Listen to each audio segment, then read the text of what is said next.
The SNP put the policy in their Social Justice and Fairness Commission report and said it would replace all forms of benefit as well as a state pension. The report did not state how much the policy would cost, which includes two tiers, high and low. The report said, "Our goal is to eradicate poverty by ensuring everyone in Scotland reaches the agreed minimum income."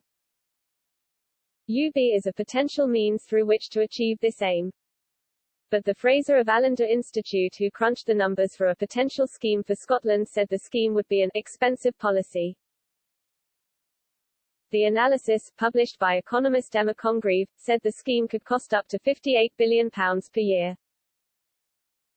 In their analysis, the Institute claimed the cost of the lower tier of basic income would be £27 billion.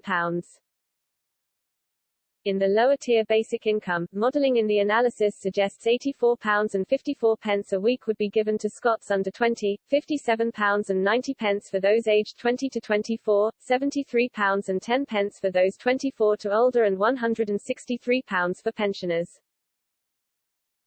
The lower tier calculations were based on a model aimed to replicate the main means-tested standard allowances available in the current social security system in Scotland.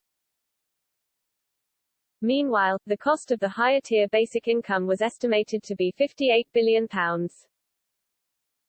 For the higher tier, Scots under 16 would be given £120.48 per week, £213.59 would be given for those aged 16 and above, and £195.90 for pensioners.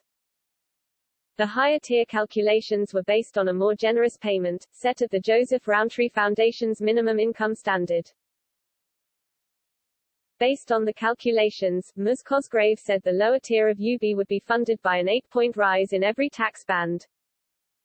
That would mean that the first £1 of income earned would mean a 27p paid in tax, rising to 54p in for the top rate.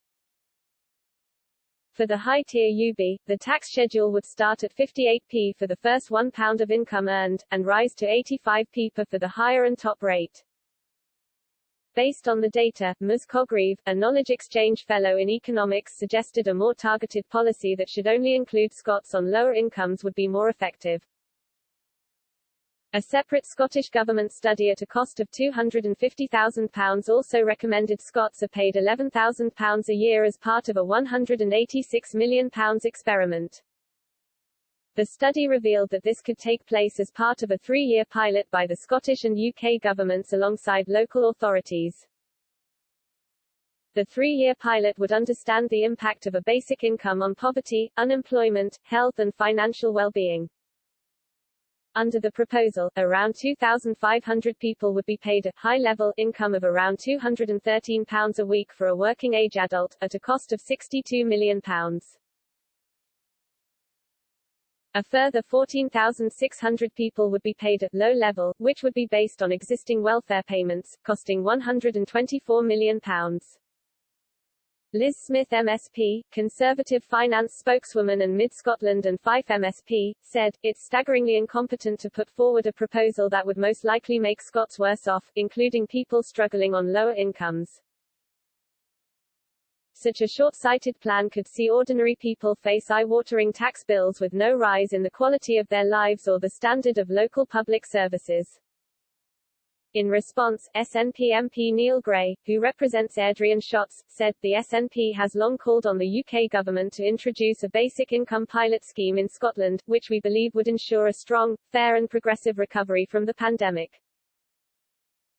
Across the United Kingdom, too many people are living with the constant pressure of poverty.